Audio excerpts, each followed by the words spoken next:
Are you confused by what you've been hearing about cannabis and all its medical uses, or marijuana, as we called it in my teenage years? There are so many varieties and different uses for the cannabis plant, and it can be very confusing. Fortunately, our guest today is here to demystify things for us, and so if you're curious, keep listening. Moving your mom or your dad or yourself isn't just about moving things from one place to another. It is much more complicated than that, as are so many things having to do with later life. How to Move Your Mom and Still Be on Speaking Terms Afterward provides in-depth conversations with professionals, older adults, and their family members who share their stories with warmth, understanding, and humor. I'm your host, Marty Stevens-Heebner, and here you'll find answers to many of your questions, as well as different perspectives that I hope will inform and inspire you. Sue Feldmeth, thank you so much for joining me. Thanks for having me, Marty. I'm happy to join you today. Here's a bit about Sue Feldmeth, who has 30 years experience as a nurse and is the founder of MC Wellness Consulting, where she's dedicated to safely guiding people through the often confusing world of medical cannabis. Sue's concerns about her own aging mother's severe arthritis pain and her use of opioids sparked Sue's interest in cannabis. Sue also works as a cannabis consultant at the Kensington Assisted Living and Memory Care Community in Sierra Madre, California. And she is the clinical supervisor for About Senior Solutions, a geriatric care company. So here's the question I always start out with, Sue. What's your favorite memory of your grandparents? My grandfather lived with my parents from before I was born until he passed away. He lived to be 100 and was the epitome of health. Looking back, I can see all the things he did well. My sister and I were very picky eaters and did not like to eat our vegetables. So every day he would walk to the grocery store, buy fresh fruits and vegetables, and juice them. Juicing is so big now, but he was doing it way back in the 70s. So every day we had a fresh glass of juice that had beets and spinach, but carrots and apples, which would make it good. And that way he was rest assured that we got our vegetables one way or another. Your grandpa was years ahead of his time then. Yep. All the things he did, I see are very trendy right now. We didn't appreciate it at the time. Like with a lot of things, when you're young, you don't appreciate the wisdom of our elders. So true. Now let's just get straight to it. What are the different types of cannabis and how can they help us? We'll talk about the two big categories of cannabis because we hear marijuana, which is a slang term for the recreational type of cannabis. That is usually a short, bushy plant, lots of flowers, tends to have high amounts of THC. THC stands for tetrahydrocannabinol, and that's the component that makes you high. And then there's hemp, which is a cousin. It's still in the cannabis family, but it has a tall, thick stalk, fewer flowers, and has many thousand industrial uses for hemp. And it primarily has CBD, cannabidiol. It can have, in this country, 1/3 of 1% can be THC, but not more than that. We see a lot of CBD products from hemp because they don't have the same restrictions as a product that's from the marijuana plant. And I hate saying marijuana because it's a slang term and the plant is called cannabis. Cannabis is a plant, so it has a lot in common with other plants. And if you think about tomatoes, there's beefsteak tomatoes, cherry tomatoes, zebra tomatoes that are green and stripy. There's so many different variations of tomatoes. They're all tomatoes, but they taste a little different. They look a little different. And that's how it is with the cannabis plant as well. That's so many different kinds. There's multiple strains. A lot of times in a dispensary, you'll hear the terms indica and sativa, and they'll say indica tends to be more sedating and sativa is more of uplifting. What tells you about the plant is the concentration of cannabinoids. And cannabinoids is a new term, probably for a lot of people. CBD and THC are both cannabinoids. That's a family of compounds found in the cannabis plant. These cannabinoids have lots of different benefits and act on different receptors in our body. How did you come to start using cannabis to help your mom? The story of my mom is interesting because there's so many parts to it. She was on Norco, which is an opioid for her pain, taking 3 or 4 capsules a day. And she was still in pain and miserable and wanted to die and said it many times a day. She also had the beginnings of dementia at the time. Her pain management doctor is the one who suggested you might want to look into medical marijuana because I can't go up on her dose anymore. It's not safe. My thought was, this guy's a quack.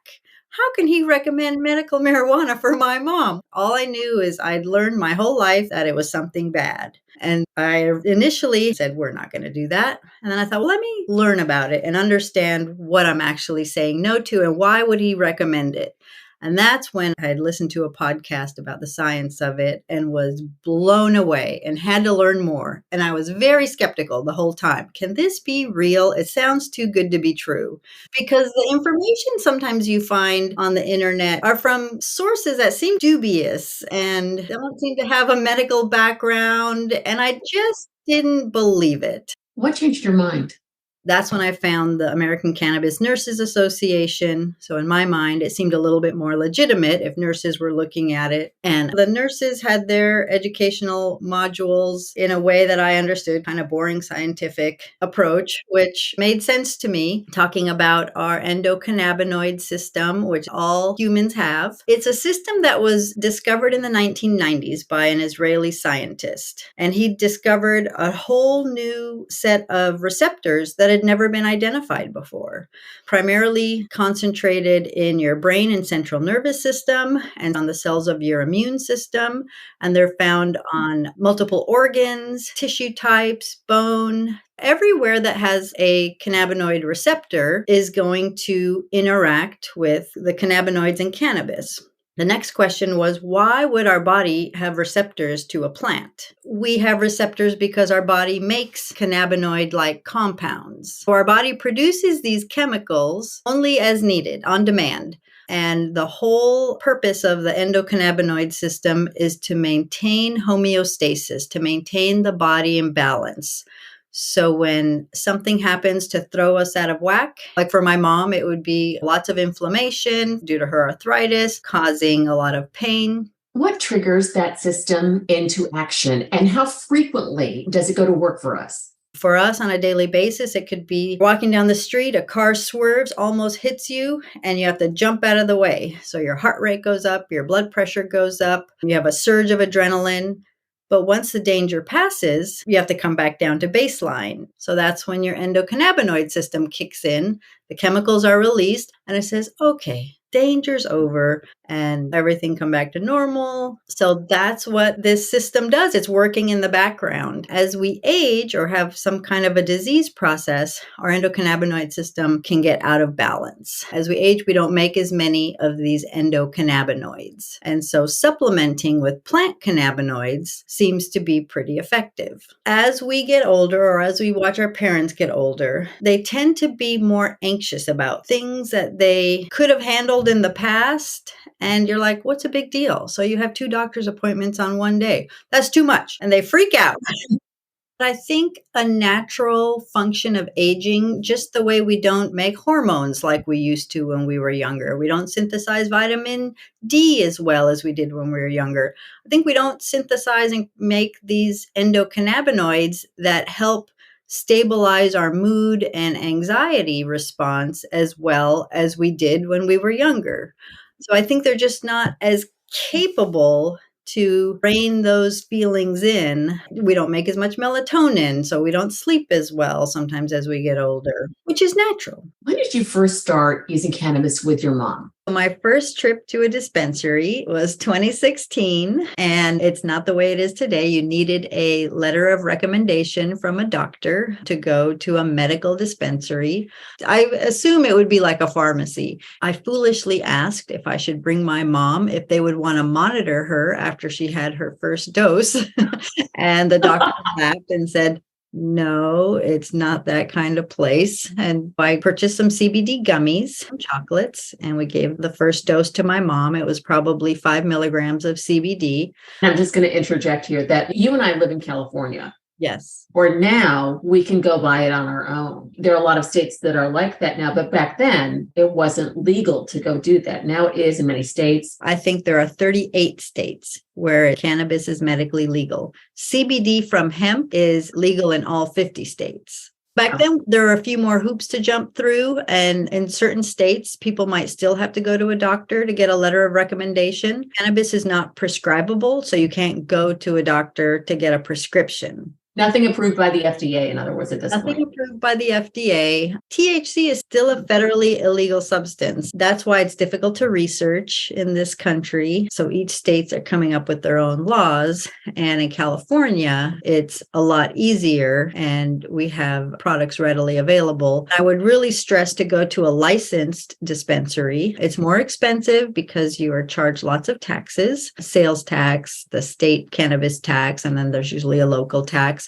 But you're ensured that every product is lab tested. So there are no contaminants. What it says on the label of the product is what's in the product. A lab tested product is crucial. You don't want to just go to some dealer who could lace it with who knows what. Go to a licensed dispensary.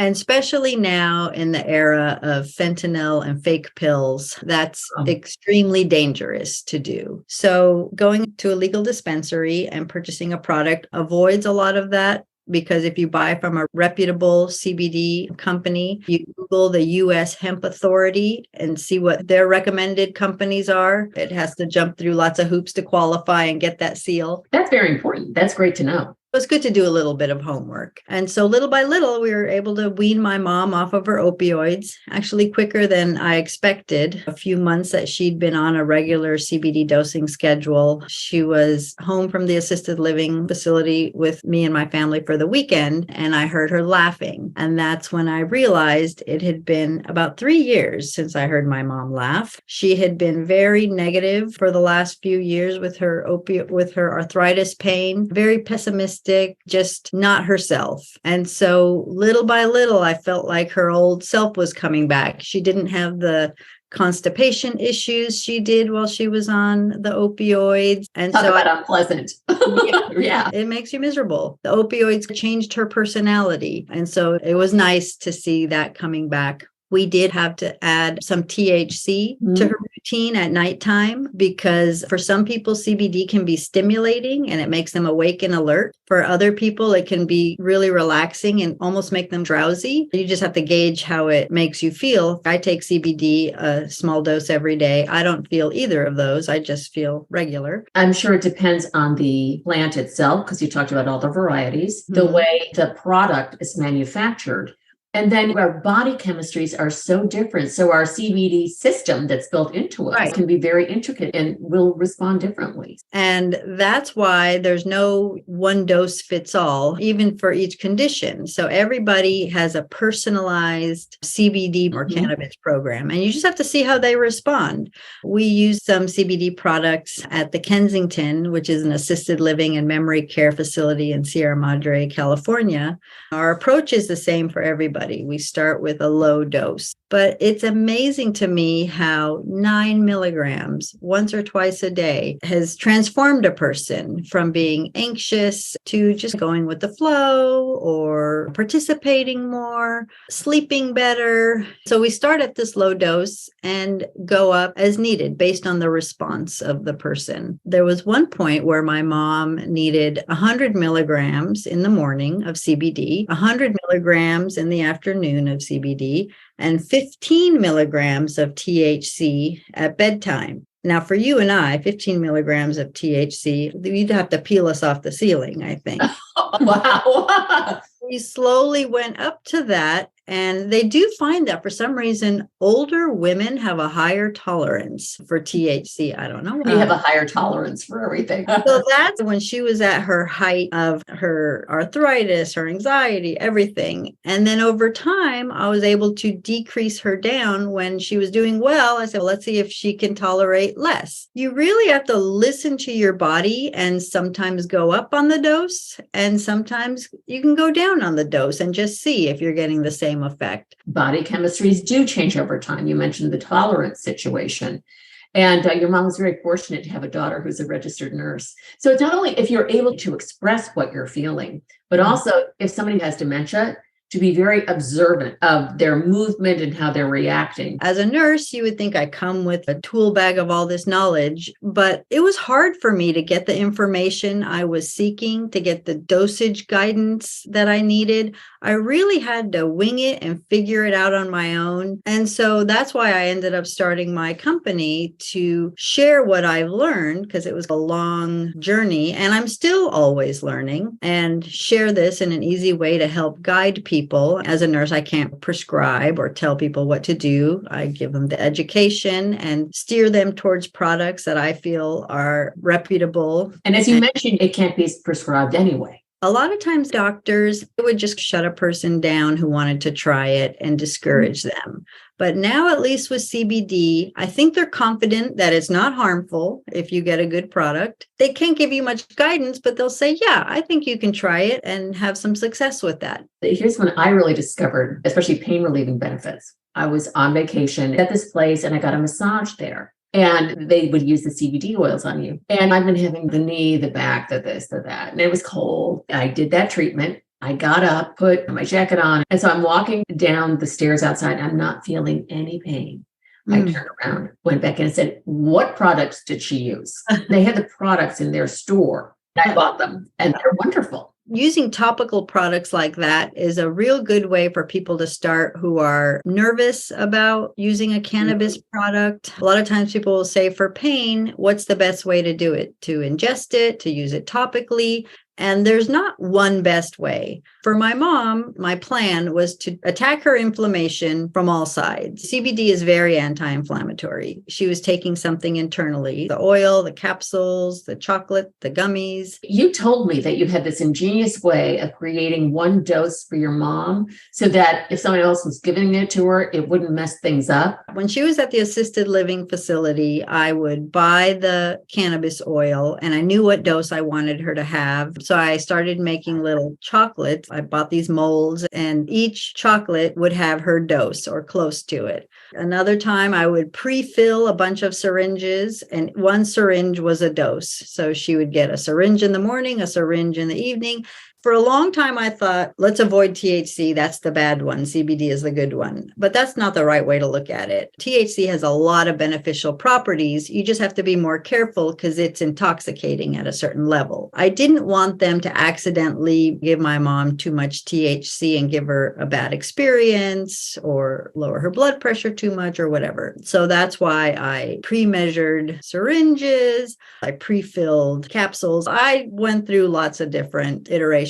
Because not only did I want to help my mom get better, I found this so fascinating. I just wanted to learn more, and she trusted me completely. You're a registered nurse, of course. And her daughter, and the one who always has taken care of her when she's needed something. But we also use topical products on her knees and her shoulders. You have something? I have my own little thing. It's calming for a little stress. A friend introduced it to me. It's topical. I just put it on and it smells nice. And I don't feel high or anything like that. Oh, that's a great thing to use. So for pain, when you apply something topically, you're attacking the inflammation and the pain from the outside in. It doesn't work for every kind of pain. Like my mom had hip arthritis, and I think that was too deep in her body for it to penetrate. But knees are bony right at the surface, neck, hands, feet, all those little bony joints that are closer to the surface are easier.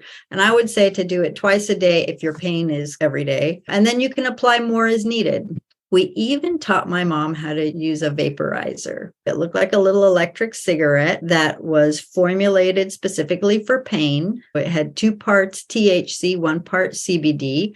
Each dose was measured. When you inhale it, the little plastic cigarette would vibrate, and that told you the dose was delivered. We found that she'd been sitting for a long time, and if she had to get up to go to the bathroom, she had to go quickly, but the pain was sometimes too much at that moment. If we gave her one little inhalation, it worked very quickly. It didn't take all her pain away, but it took the edge off enough that now she can get up and go to the restroom. So it's not necessarily which product do I use. I think it was nice to have different types of products on hand. Think about over-the-counter medications. Each of us knows which one works best for us. I've had people talk about a certain brand, like the T for the flu. And there's the M brand. The M brand actually works for me, but the T brand doesn't. Body chemistry is different. And I find that the people who don't give up right away are the ones who generally find success, because there are so many different products out there. It took us a while to realize we needed to add a little bit of THC to my mom's program to get better results.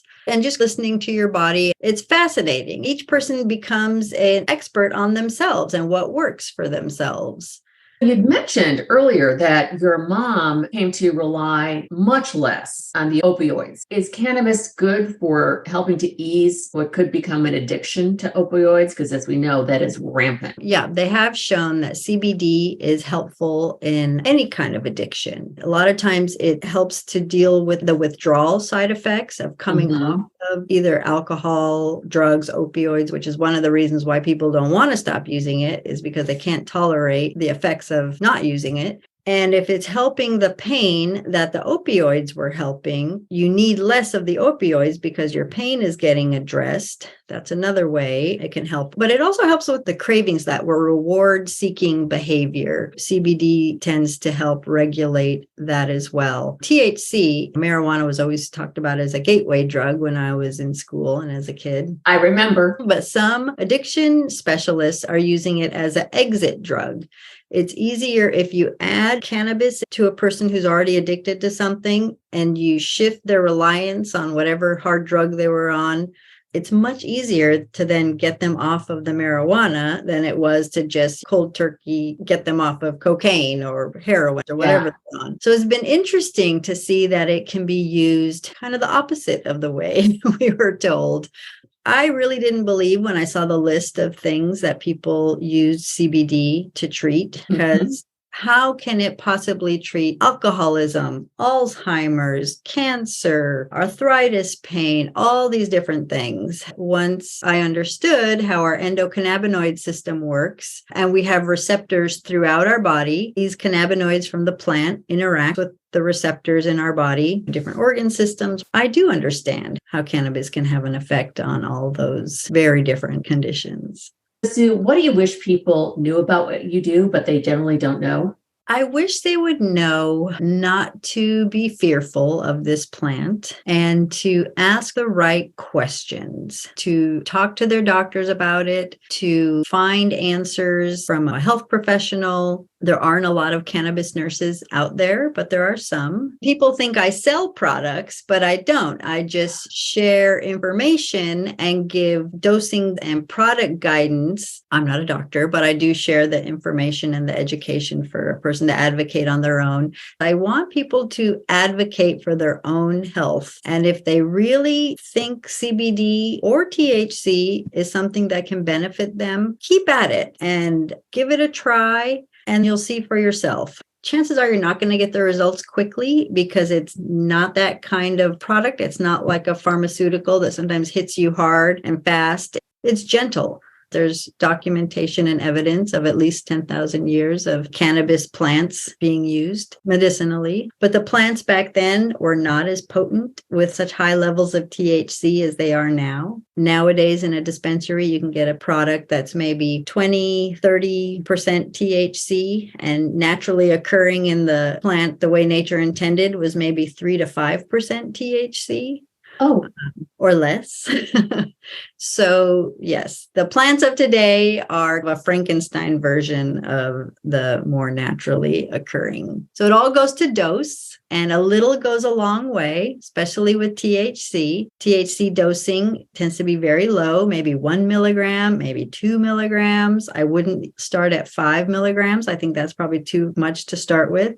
CBD dosing is much more generous, anywhere from 10 milligrams to there's kids with severe epilepsy who are taking 1,500 milligrams. Wow. And I just want to reiterate what you're talking about is made from hemp, which is legal in all 50 states. Yes, there's good hemp products and there's good cannabis products. So not to say one is necessarily better than the other. It depends on what each individual person needs. I like to start with hemp products just because it's less expensive.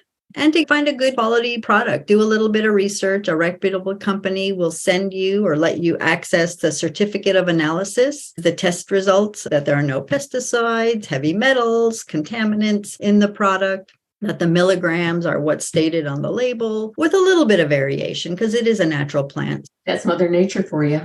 That's right. This is just a wealth of information, very important information. And I'm so grateful to you for being on this episode. Thank you. I was so happy to be here and enjoyed talking with you. Thank you so much for listening to How to Move Your Mom and Still Be on Speaking Terms Afterward. Please visit howtomoveyourmom.com for more information about this episode and for additional podcast episodes featuring other extraordinary guests and conversations. Until next time, this is your very grateful host, Marty Stevens-Heebner.